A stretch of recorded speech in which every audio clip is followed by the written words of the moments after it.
Buen día, mi nombre es Agustín Torrilia, soy socio joven de APRESID.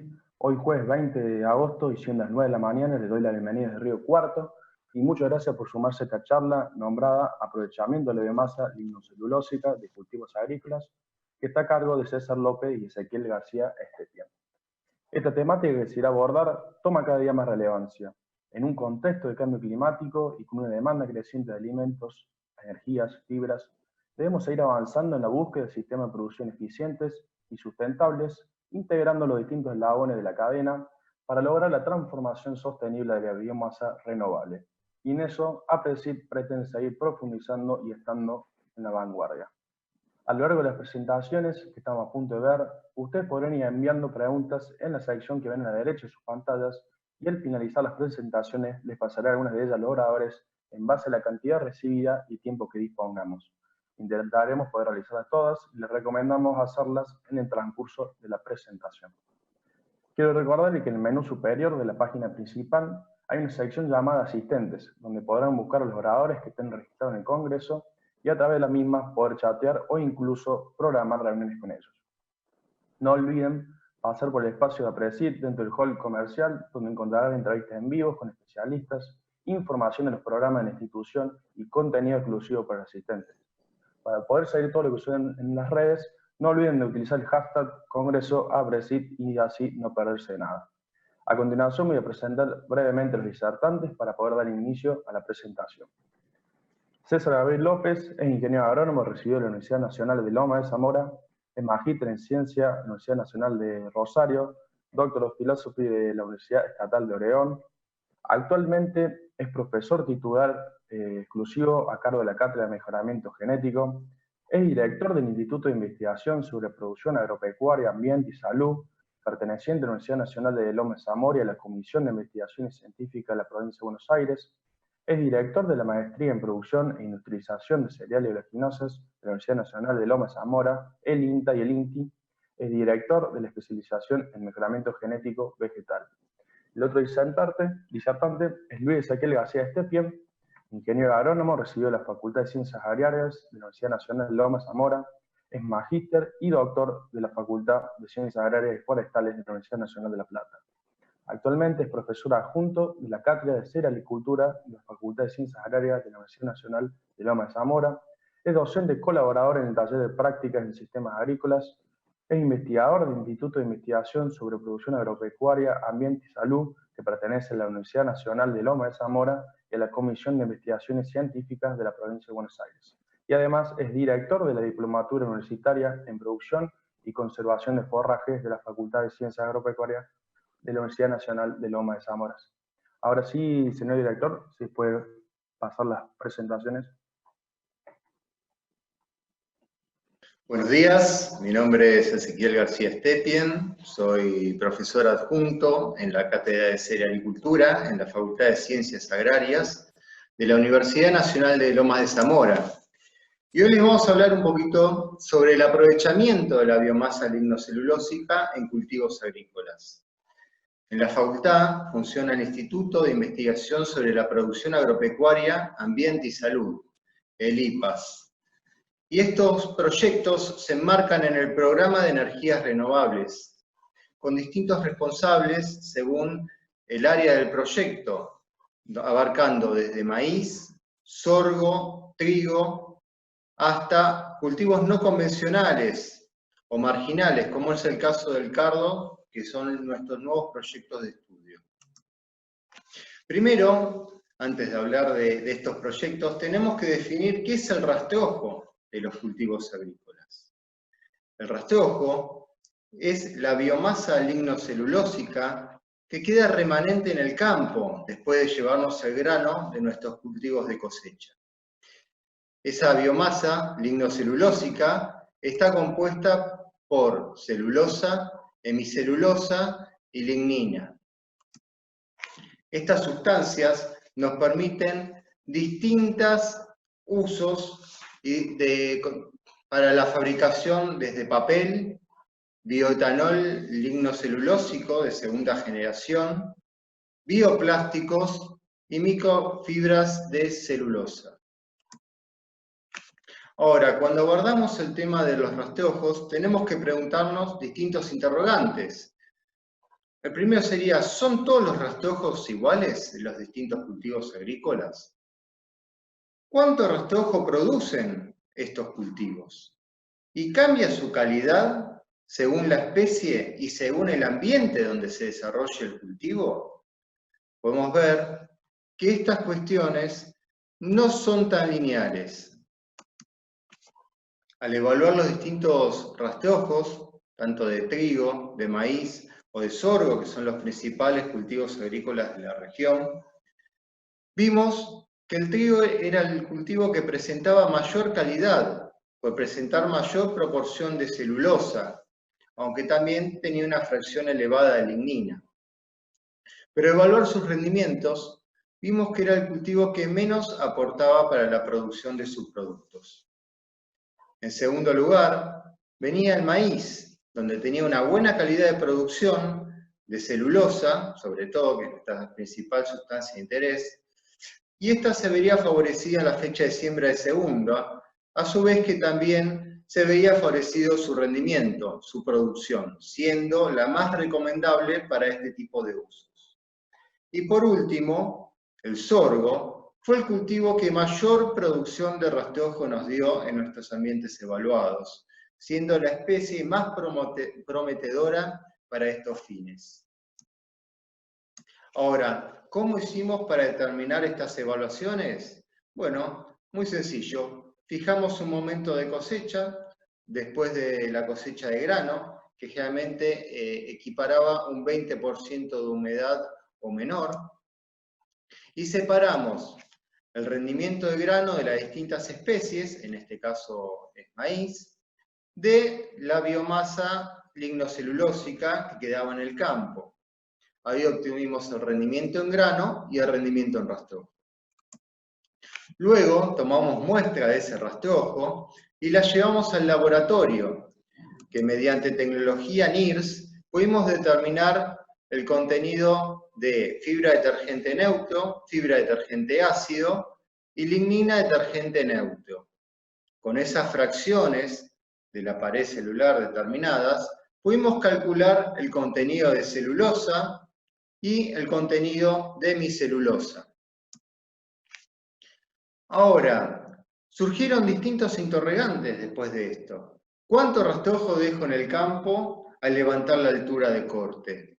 ¿Cambia la calidad de rastrojo dentro de la planta si yo cosecho más alto? ¿Tiene más o menos calidad ese rastrojo? Y por último, la fecha de siembra de mi cultivo, ¿puede afectar la producción y la calidad del rastrojo? Al evaluar el caso del maíz, vimos que para un lote con la misma producción de grano, tanto en fecha de siembra de primera como fecha de siembra de segunda, al retrasar la fecha de siembra obtuvimos una mayor producción de rastrojo, una mayor producción de biomasa vegetativa.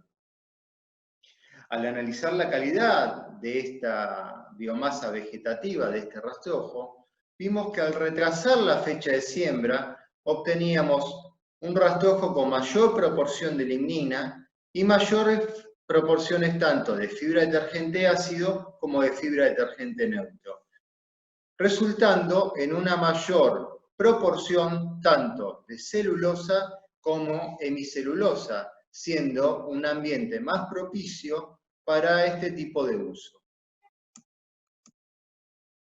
El rastrojo puede ser utilizado como sustrato para la producción de bioetanol de segunda generación, que mediante un pretratamiento, donde tenemos una rotura de las cadenas largas para la liberación de los azúcares simples, una posterior hidrólisis y fermentación para la obtención del etanol. Procesos similares son los que ocurren en el rumen de un animal cuando degrada los pastos para su aprovechamiento. En un ensayo que realizamos comparando distintos híbridos de maíz en dos fechas de siembra, vimos que la fecha de siembra tardía tenían mayor rendimiento en la producción de rastrojo y a su vez tenían mayor producción de bioetanol teórico potencial. Esto es debido no solamente a su mayor rendimiento, sino también a su mayor proporción, tanto de celulosa como de hemicelulosa. Buenos días, mi nombre es César López, soy profesor de la Universidad Nacional de Lomas de Zamora también, y les voy a explicar en esta segunda parte de la presentación algunos productos biológicos que pueden obtenerse a partir de esa biomasa residual. Estos resultados se obtuvieron en un proyecto conjunto que fue financiado por la Comunidad Económica Europea, que son los proyectos ERANET-LAC, que ustedes pueden leer ahí en la diapositiva, y que se realizó conjuntamente con investigadores de 5 países, Argentina, Chile, Finlandia, Italia y Alemania. La idea era valorizar la biomasa residual de cultivos, de maíz y trigo en este caso en particular, y obtener diferentes productos. Un esquema general de lo que logramos con ese proyecto que ya culminó es lo que ven en esta diapositiva. En primer lugar, se hace una valorización de la biomasa residual en términos de poder determinar qué proporción tienen de hemicelulosa, celulosa y lignina. Luego esa biomasa se enviaba a Chile, donde con dióxido de carbono supercrítico hacían extracción de algunos compuestos importantes como ceras y compuestos fenólicos. El residuo de esa extracción luego era enviado a Italia, donde por desestructuración hidrotermal se dividía esa biomasa en los componentes que conocemos, que son la celulosa, la hemicelulosa y la lignina. La celulosa luego iba al grupo de trabajo finlandés, donde ellos convertían esa celulosa en nanofibras de celulosa que tienen usos en distintas industrias y tienen un valor agregado importante. Luego, la lignina también era enviada a Alemania, donde por un proceso de carbonización hidrotermal se obtenían fundamentalmente biocarbón y aditivos de suelos.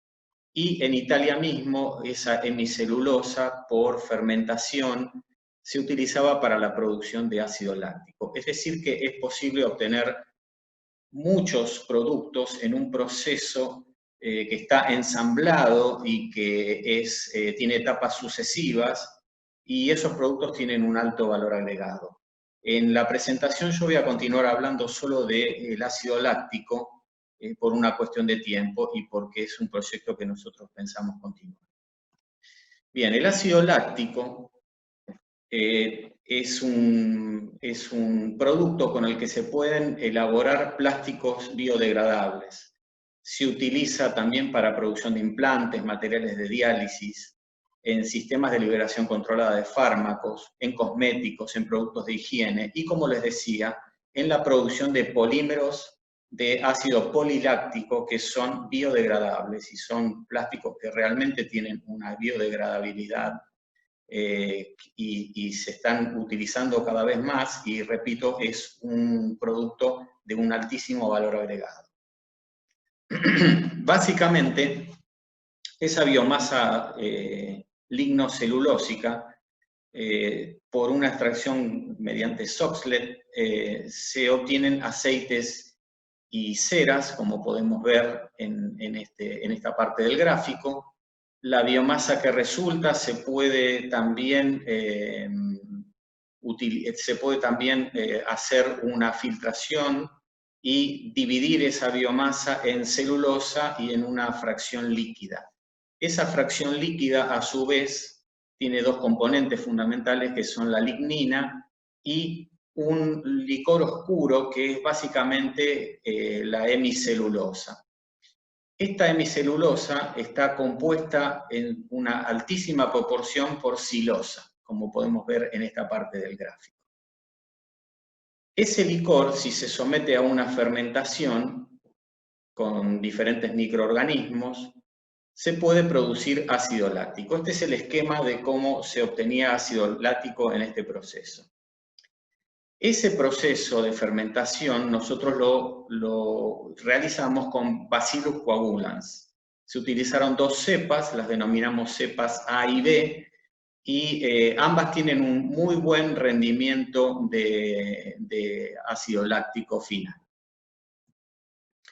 Eso podemos observarlo en este gráfico, que habla sobre la evaluación de la conversión en ácido láctico. Y aquí tenemos diferentes concentraciones iniciales de ese licor. Y en todos los casos se utilizó un inóculo que era este Bacillus coagulans en una proporción de 10% volumen en volumen.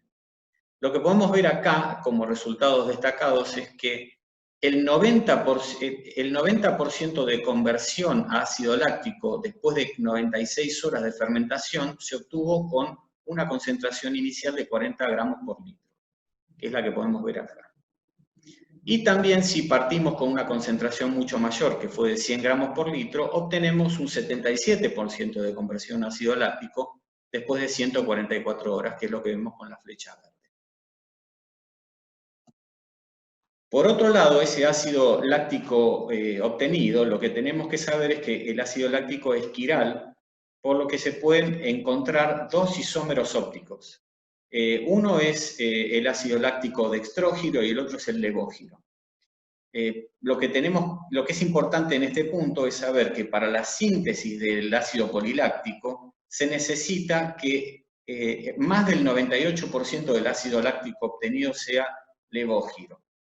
Nuestros resultados muestran que ambas cepas de Bacillus coagulans produjeron un porcentaje mayor al 99% de ácido láctico levógiro. Por lo tanto, el resultado fue muy bueno con estas 2 cepas. Lo que podemos concluir de todo este trabajo que realizamos y que, como dijo Ezequiel, es un trabajo multidisciplinario, es que se ha logrado caracterizar la calidad de la biomasa lignocelulósica de maíz y trigo y sorgo, que se ha detectado variabilidad entre híbridos y variedades para el rendimiento y la calidad de dicha biomasa, que se han obtenido productos de base biológica de alto valor agregado a partir de esa biomasa residual, siempre a escala de laboratorio por ahora, y que esto nos llevó a plantearnos trabajos futuros, entre ellos son realizar estudios de producción a partir de biomasa de otras especies como cardos, que se adaptan a ambientes más restrictivos, realizar estudios de erosión potencial de suelos para determinar cuánto de rastrojo podemos sacar y cuánto debemos dejar, y también evaluar distintas cepas de microorganismos para mejorar la eficiencia de los procesos. Bueno, les agradecemos con Ezequiel mucho por la atención y esperamos que les haya resultado de interés. Muchísimas gracias. Bueno, muy buena presentación, Ezequiel y César. La verdad interesante y cada día una temática que toma más relevancia y más con la potencialidad en nuestro país de poder seguir profundizando todos estos nichos de investigación y demás. Ahora vamos a hacer la ronda de preguntas. Ya acá nos tenemos un par de preguntas, así que voy a ir mencionándole para que ustedes vayan respondiendo. Una de las preguntas que nos hace un asistente menciona: generalmente los bioplásticos tienen un costo más elevado que los plásticos convencionales. ¿Tienen conocimiento de alguna política para poder fomentar el uso de los bioplásticos? ¿Conocimiento de alguna política para fomentarlos? No, no lo tengo. La producción de ácido poliláctico, o el PLA, que por ejemplo se utiliza para todo lo que son impresoras 3D de plástico. No son los únicos plásticos que se utilizan, pero es uno de los que se utilizan.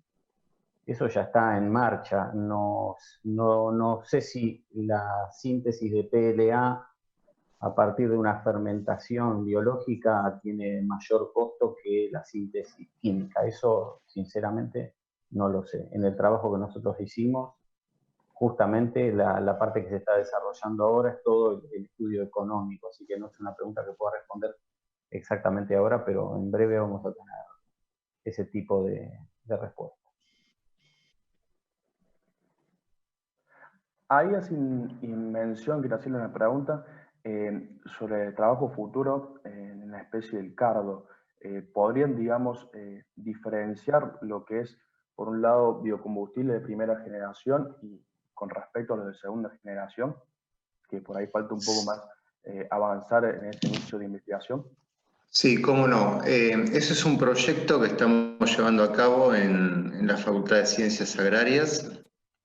Tenemos un alumno que también está haciendo tu tesis de grado y una chica que está haciendo un plan de formación de investigación, donde lo que buscamos es caracterizar distintas variedades de cardo en cuanto a su composición para un posible aprovechamiento de la biomasa y ver cuál es su capacidad para producir grano. Del grano vamos a generar biocombustible teóricamente, ¿no? Con cálculos teóricos, según su composición química, combustibles como biodiesel a través de una generación de primera generación de combustible. Y en cuanto al rastrojo, al remanente de la biomasa aérea, estamos evaluando su capacidad para generar bioetanol de segunda generación. La diferencia entre estos dos procesos es que uno parte del grano como materia prima para la generación en cuanto a los combustibles de primera generación, y los de segunda generación parten del material remanente, del rastrojo, y hacen un aprovechamiento de la biomasa lignocelulósica, sobre todo de la fracción celulosa, la cual es rota, o para decirlo más sencillamente, ¿no? Se rompe esa estructura y se liberan mediante hidrólisis los azúcares que van a ser usados para una fermentación alcohólica mediante microorganismos específicos, ¿no? Esa sería la gran diferencia. Ahí solamente quería hacer una aclaración, que el proceso que nosotros estudiamos es un proceso secuencial en el cual, como dice Ezequiel, él haría uso de la parte celulósica de esa biomasa y la obtención de PLA es a partir de la hemicelulosa fundamentalmente. Esto quiere decir que en el proceso secuencial podemos obtener ambos productos. Perfecto. Ahí otra de las preguntas.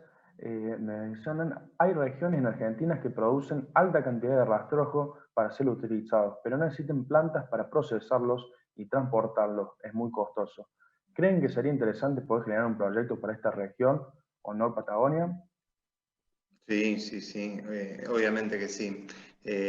Hay varios proyectos a nivel nacional e internacional que estuvieron trabajando y abordando la temática y llegaron a la conclusión, que es lo mismo que opinamos nosotros, que lo más conveniente es generar plantas modulares, pequeñas, que se adapten a distintos tipos de rastrojo y que puedan abastecer de este tipo de energía a las comunidades locales, ya que grandes plantas, grandes destilerías son difíciles de abastecer, sobre todo con una producción que no suele ser constante a lo largo del año. Por eso también es importante que sean modulares para que puedan aprovechar distintos tipos de rastrojo, de distintas especies. Lo que sería también importante que, digamos, que ese valor agregado, digamos, se produzca en origen, como bien por ahí menciona Eduardo Trigo, por ahí la biomasa viaja mal. Entonces, claro, radica la importancia también de generar valor agregado en origen. Otra de las preguntas... Y discúlpame, y también para cerrar esa idea, el tema de los fletes, ¿no? Sería inviable transportar algo largas distancias donde ocupa mucho volumen y tiene poco peso. Por eso también es muy importante generarlo en esas comunidades para que el circuito cierre y bajar los costos de producción. Y agregar valor. Claro. Exactamente. Para que el transporte tenga un valor agregado importante. Eso le permitiría también un desarrollo equitativo a nivel nacional en distintas comunidades, porque con la diferenciación de regiones que hay, ¿no? Así que otra de las preguntas acá que me están mencionando, ¿en qué otros proyectos se encuentran trabajando que no mencionaron en la presentación? Bueno, ahí está mencionado en alguna de las diapositivas, pero no que explayamos demasiado, una de las cosas importantes es determinar cuánta materia seca puede sacarse, extraerse, sin estar interfiriendo en lo que es el suelo, ¿no? Es decir, tenemos que tener en cuenta una estrategia que contemple conservar el suelo y extraer una cantidad suficiente que no esté perturbando la cantidad de materia orgánica del suelo. Eso también estamos estudiando ahora, que, como te digo, solamente se mencionó en una diapositiva. Específicamente eso, ¿hay una metodología para poder evaluar o cuantificar, digamos, hasta qué parámetro, digamos, sería sustentable poder extraer? Actualmente lo que estamos haciendo es evaluar cuál es la producción de biomasa según las distintos manejos de cultivo y las distintas especies, cuál es su producción y cuánto podemos llegar a retirar por incremento en la altura de ese corte. El tema de la erosionabilidad del suelo y el impacto todavía no lo estamos evaluando porque es algo muy regional que tiene que ver con las características desde clima, composición del suelo, pendiente, precipitaciones, y todo eso es otra línea de investigación que actualmente no estamos abordando. Nosotros lo que estamos ahora trabajando es con la producción de la biomasa, cómo se compone y, digamos, cómo la podemos afectar, cómo podemos modificar su producción y su calidad a través del manejo del cultivo. En varias especies, ¿no? Ya nos mencionamos trigo, maíz, sorgo. Sorgo tiene una gran variabilidad y tiene un uso muy potencial para este fin, y actualmente con cardos en regiones regionales o en ambientes que tienen una menor calidad para las otras especies. Ahí justamente una de las preguntas que mencioné, ¿hay otros cultivos que sirven además de los que mencionaron? Bueno, como bien mencioné, trigo, sorgo, maíz, están avanzando en lo que es cardo, y como bien mencionás, sería más bien para zonas marginales, que además tampoco compita con cultivo Claro. destinado a alimentación, ¿no? Otra de las preguntas ahí, volviendo anteriormente a lo que había mencionado, es si tienen idea qué costos tienen estas plantas modulares. No. No. Todavía no hay plantas modulares en la Argentina. Sé que está trabajando mucho en eso la gente de INTA Castelar, con proyectos internacionales, diseñando plantas que puedan llegar a hacerse productivas, digamos, que puedan llegar a la comunidad, pero actualmente no hay plantas de ese tipo funcionando en el país. Tendría que ser una planta de pequeña escala que pueda adaptarse a la demanda, ¿no? Plantas pilotos, claro. Actualmente no hay y no tenemos idea de costos porque hay que desarrollarlo, ¿no? Esta es una tecnología muy incipiente que tiene mucha proyección, mucho futuro, pero depende mucho del esfuerzo de todos, ¿no? Para generarlo. Ahí, en perspectiva, digamos, ¿cuáles son por ahí los palos que hay, digamos, para poder explayar y seguir profundizando en esta temática, ya sea en la parte de investigación y también en la parte, digamos, por ahí del Estado de promover este desarrollo también, por así decirlo? Sí, yo creo que tiene que haber un desarrollo conjunto, ¿no? Del sector público y del sector privado para poder lograr estas empresas, para poder lograr un buen fin, llegar a una finalidad, porque esto requiere de grandes inversiones, requiere de productos tangibles y de generarnos unas investigaciones que sean realizables a corto, mediano y largo plazo. Nosotros hoy por hoy estamos tratando de caracterizar desde la parte vegetal, desde el tema de insumos. Hay otras instituciones que están trabajando con la parte de microorganismos. Por ejemplo, en la Universidad del Litoral están trabajando con levaduras para poder degradar esta biomasa y producir bioetanol. Por ejemplo, en INTA Castelar están trabajando también con la huella de carbono de los distintos insumos, ver su impacto ambiental, su costo ambiental. También la parte de tecnologías, pero todo eso necesita también el aporte del sector privado para poder plasmarlo en hechos tangibles y reales que dejan de ser teóricos y de laboratorio. Yo creo que tenemos un largo camino, pero tenemos que mancomunar esos esfuerzos y poder llegar a una realidad, ¿no? Poder plasmarlo y hacerlo algo tangible en Argentina, hacer algo más sustentable. Hay que armar equipos multidisciplinarios porque se necesitan de muchas especialidades para poder hacer de esto algo factible. De hecho, el proyecto que nosotros mencionamos con financiación europea es un poco eso, donde hay agrónomos, químicos, bioquímicos, ingenieros, para resolver todo el tema que se plantea en una de las diapositivas, ¿no? Que no se puede abordar desde un solo grupo de investigación. Entonces eso es fundamental, armar equipos. Perfecto. Ahí otra de las preguntas que nos están haciendo es, ¿estas plantas podrían ser ubicadas en zonas periurbanas? Sí, sí, tranquilamente. En el cordón que rodea lo que es el Gran Buenos Aires hay una vasta producción, una zona de producción agrícola, tanto hortícola como lechera, y hay tierras aptas para la producción de este tipo de empréstitos. Mismo nosotros participamos de un proyecto que se está realizando en el CEAMSE para la producción de biomasa a partir de pasto elefante en tierras de relleno sanitario. En ese tipo de tierras que no son agrícolas también pueden ir otros cultivos perennes, como es el caso de los cardos, y hacer un aprovechamiento bioenergético en tierras que no se le puede dar otra finalidad, otro uso. Perfecto. Hay otra pregunta, dice, ¿cómo contemplan la utilización de granos con fines bioenergéticos respecto a la producción de alimentos? Bueno, justamente para que no compitan los granos con la producción de alimentos, es que estamos trabajando en este tipo de sistemas de segunda generación, que son incipientes, que tienen un costo aún tecnológico y energético mayor para generar energía que las de primera generación, pero creemos que son más sustentables y que no compiten con la producción de alimentos, por eso vemos que tienen gran importancia. Y además estamos contemplando la producción de otros bioproductos. Claro. En este caso nosotros mencionamos el ácido poliláctico PLA, que en ese caso tiene un altísimo valor agregado, entonces eso compensa un poco el costo de producción porque estás teniendo un producto de alto valor agregado.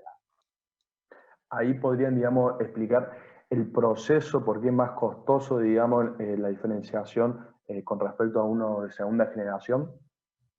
Sí, el tema del proceso de obtención de bioetanol a partir de segunda generación es más costoso porque en la primera generación se obtiene a través del almidón del grano, que es gran parte de la composición del mismo, y es muy fácil de hidrolizar, es muy fácil de romper en moléculas sencillas de glucosa o azúcares de 5 carbonos para ser utilizados en una fermentación alcohólica. En cambio, el rastrojo son estructuras más complejas que componen la pared celular del tejido de la biomasa lignocelulósica, y esa pared celular está compuesta por celulosa, hemicelulosa y lignina. Hay que separar esos componentes, hay que romper esa fibra en pedazos muy chiquititos, hay que romper esas estructuras químicas que están agarradas y soldadas como si fueran las vigas de hormigón de un edificio, hay que romperlas y llegar a esos granitos de arena que son las moléculas de celulosa que van a ser fermentadas. Por eso necesitamos tratamientos térmicos, tratamientos de presión, tratamientos químicos, para llegar a liberar esas moléculas que vamos a usar para la fermentación. En el otro proceso es mucho más sencillo. Pasamos del almidón al azúcar, del azúcar al etanol. Acá tenemos que romper todas esas fibras que tienen un costo energético, un costo enzimático, costo de tiempo, y llegar a esas moléculas sencillas para poder producir el etanol. Perfecto, sí, lo que podríamos, digamos, rescatar que a nivel país lo que primero se ha desarrollado ha sido con respecto al maíz y la caña de azúcar. particular en Río Cuarto se ha desarrollado con lo que es maíz. Bueno, podemos mencionar también lo que es en Villa María con Acabío, lo que es en Tucumán con la caña de azúcar. Acá, una de las preguntas que me hacen, que son dos medianamente similares, me dice, ¿qué porcentaje de la biomasa se extrae? Y la voy a está con respecto a más o menos la misma pregunta para ir. ¿En cuánto se han cuantificado, tienen conocimiento del impacto ambiental con la quita de rastrojos en sistema de siembra directa? Bueno, no hemos hecho un estudio de impacto ambiental en cuanto a la quita de rastrojo, pero ustedes piensen que es similar a lo que sucede cuando nosotros realizamos un silaje de maíz. Nosotros al realizar un silaje de maíz estamos retirando la parte aérea del cultivo, pero siempre dejamos un remanente. Por eso nosotros estimamos que siempre es importante dejar un remanente en el suelo y no llevarnos todo.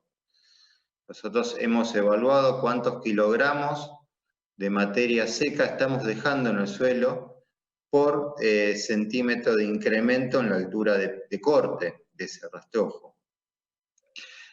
Con esos cálculos y según la zona, según la densidad de siembra, según la fertilización, podemos estimar cuánto le estamos dejando al suelo para no erosionarlo. Por lo cual, el impacto ambiental ahí lo estamos disminuyendo. Hay bibliografía que cita que se puede dejar hasta, sin comprometer el suelo, dejar hasta el 30% de la biomasa producida en el campo y llevarnos al 70%. Pero eso depende mucho, ya te digo, de la textura del suelo, de la erosionabilidad potencial que tenga ese suelo, las precipitaciones y la pendiente también es muy importante como factor para determinar cuánto tengo que dejar y si me puedo llevar algo de ese suelo.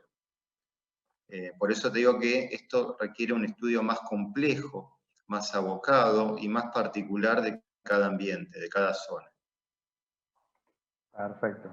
Ahí otra de las preguntas menciona, ¿cuáles son los actores que vienen más interesados en su proyecto? Empresas, universidades, etcétera. Bueno, César, vos podés hablarle un poquito que estuviste con la Comunidad Europea trabajando y es un poquito más amplio. Por ahora diría que depende del producto, ¿no? Nosotros mencionamos en esa charla que es acotada la producción de ácido poliláctico para bioplásticos.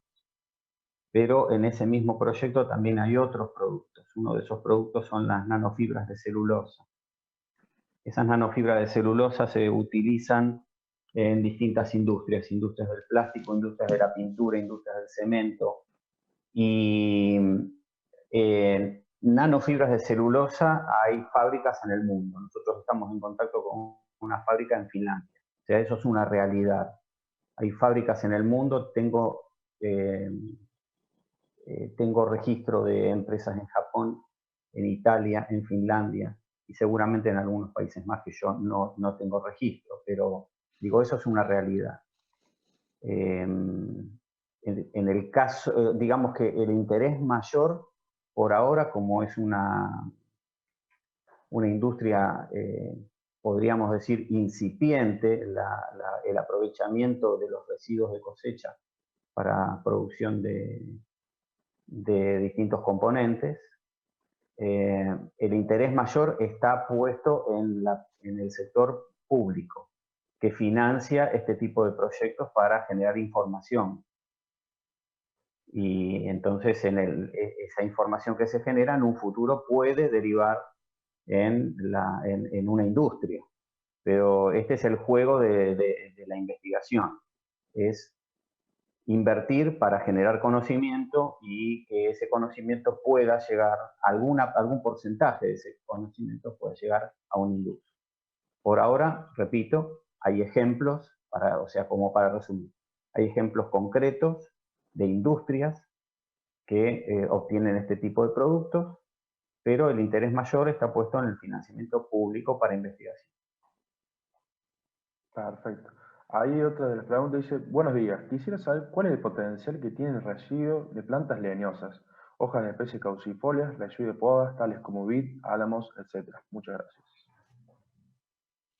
Bueno, yo no tengo registro de eso, más que haber leído algunos proyectos de investigadores de CONICET que tienen en cuenta esa biomasa, pero no tengo, digamos, conocimiento suficiente como para contarles qué es lo que hacen exactamente. Yo no tengo, pero con esto te estoy diciendo que existen otros grupos de investigación que sí lo están teniendo en cuenta. Ahí otra de las preguntas menciona, ¿estas plantas requerirán mano de obra no calificada para permitir el desarrollo de barrios populares? Eso no lo sé. De cualquier manera, cualquier tarea requiere de algún grado de conocimiento del operario. O sea, no sé por qué es no calificada. Puede ser que requiera de una baja calificación, pero siempre requiere de algún grado de calificación, obviamente. Pero cualquier posibilidad de producir algún subproducto que tenga alto valor agregado genera puestos de trabajo. Totalmente. Bueno, ahí ya estamos con el tiempo límite, así que bueno, una vez más quería agradecerle a Ezequiel y César por su presentación, por la predisposición y la verdad recalcar la importancia de esta temática y que es incipiente, que cada vez toma mayor relevancia en nuestro país y que puede servir, digamos, para generar un desarrollo equitativo a nivel territorial y más entendiendo, digamos, los desafíos que afrontamos como en nuestro país para abastecer de alimentos, energía y fibra. Así que bueno, agradecerles nuevamente y a los que nos están escuchando, decirles que sigan conectados en el Congreso de Presid, siempre vivo, siempre verde, y muchas gracias por estar escuchándonos. Un saludo para todos. Bueno, saludos y muchas gracias a Presid por permitirnos contar qué es lo que hacen. Muchas gracias.